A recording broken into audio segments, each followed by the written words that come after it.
ఇన్షు tab open చేయగానే interface అయితే ఈ విధంగా ఉంటుంది. వీళ్ళ మీద క్లిక్ చేసి ఆప్షన్ మీద క్లిక్ చేయాలి. క్లిక్ చేసిన తర్వాత ఫోటో మీద క్లిక్ చేసి మనకు కావాల్సిన పిక్స్ అయితే యాడ్ చేసుకోవాలి. మనకు ఎన్ని పిక్స్ కావాలంటే అన్ని పిక్స్ అయితే యాడ్ చేసుకోవచ్చు. యాడ్ చేసుకొని అడ్జస్ట్ అనేది చేసుకోవచ్చు. నేనైతే పిక్స్ అయితే యాడ్ చేసుకుంటున్నాను. ఒక 3-4 పిక్స్ అయితే యాడ్ చేసుకొని రైట్లోకి అయితే ఇచ్చేస్తున్నాను. ఇచ్చేసిన తర్వాత వీడియో ఫుల్గా రావడానికి 16 సెలెక్ట్ చేసుకొని రైట్లోకి అయితే ఇచ్చేస్తున్నాను. ఇచ్చేసిన తర్వాత ఫొటోస్ని ఈ విధంగా జూమ్ చేసుకోవాలి. జూమ్ చేసుకుంటే మనకైతే అవుట్పుట్ అనేది మంచిగా కనిపిస్తుంది గైస్. సో మంచిగా జూమ్ చేసుకోవాలి, ఫేస్ కనిపించేటట్టు. అండ్ ఫుల్ స్క్రీన్లో అండ్ బ్యాక్గ్రౌండ్లో ఏం కనిపించకుండా జూమ్ అయితే చేసుకోవాలి. చేసుకున్న తర్వాత మంచిగా మళ్ళీ ఫస్ట్లోకి వచ్చేసి ఎఫెక్ట్ అనే ఆప్షన్ క్లిక్ చేసి మనకు కావాల్సిన ఎఫెక్ట్స్ అయితే యాడ్ చేసుకోవాలి.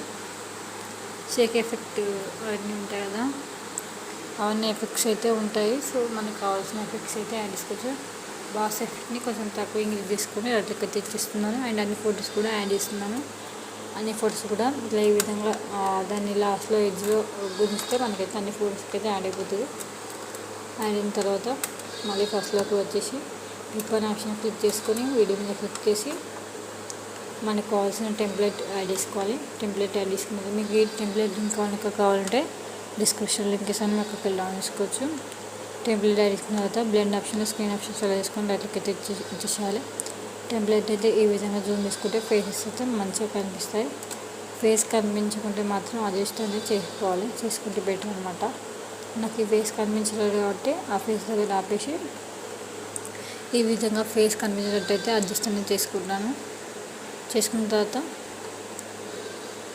అండ్ లాస్ట్ వీక్ కూడా అంతే అనమాట.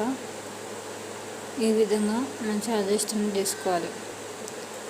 చేసుకుంటే మనకైతే అవుట్పుట్ అనేది బాగుంటుంది. సో పిక్ అనే ఆప్షన్ క్లిక్ చేసి వీడియో మీద క్లిక్ చేసి లిరిక్స్ వీడియోని అయితే యాడ్ చేసుకోవాలి. లిరిక్స్ వీడియోని యాడ్ చేసుకున్న తర్వాత బ్లెండ్ ఆప్షన్లో స్క్రీన్ ఆప్షన్ సెలెక్ట్ చేసుకొని అట్లకైతే ఇచ్చేసేయాలి. మీకు ఈ లిరిక్స్ వీడియో కావాలంటే డిస్క్రిప్షన్లో లింక్ ఇస్తాను, మీరు అక్కడికి వెళ్ళి డౌన్ చేసుకోవచ్చు. అండ్ లిరిక్స్ వీడియో అయితే ఇట్లా జూమ్ చేసుకుంటే బెటర్ అనమాట. మనకు మంచిగా కనిపిస్తుంది. లిరిక్స్ అయితే కొద్దిగా పెద్దగా అయితే కనిపిస్తుంది. వాటర్ మార్క్ రిమూవ్ కావడానికి అయితే ఫ్రీ రిమూవ్ అనే ఆప్షన్ క్లిక్ చేస్తే వాటర్ మార్క్ అయితే రిమూవ్ అవుతుంది. ఒక 10 సెకండ్స్ లోపు అయితే వాటర్ మార్క్ రిమూవ్ అవుతుంది. రిమూవ్ అయిన తర్వాత మీరు డేటా అంతా ఆన్ చేసి ఉంటే ఒక యాడ్ వచ్చిన తర్వాత అయినా వాటర్ మార్క్ రిమూవ్ అవుతుంది. రిమూవ్ అయిన తర్వాత ఫైనల్గా అవుట్పుట్ అవుతుంది అనమాట. అవుట్పుట్ అయితే చాలా బాగా వచ్చింది గైస్. అండ్ మీకు కూడా డెఫినెట్గా నచ్చుతుందని అనుకుంటున్నాను. నచ్చితే డెఫినెట్గా ట్రై చేయండి. అండ్ ఫైనల్గా అవుట్పుట్ అయితే ఇది. అండ్ వీడియో ఎక్స్పోర్ట్ కావడానికి అయితే ఎక్స్పోర్ట్ అనే ఆప్షన్ క్లిక్ చేసి 720p సెలెక్ట్ చేసుకొని ఎక్స్పోర్ట్ అనే ఆప్షన్ క్లిక్ చేస్తే వీడియో అనేది సేవ్ అయిపోతుంది మన గ్యాలరీలోకి. మంచిగా వీడియో అయితే సేవ్ అయిపోతుంది.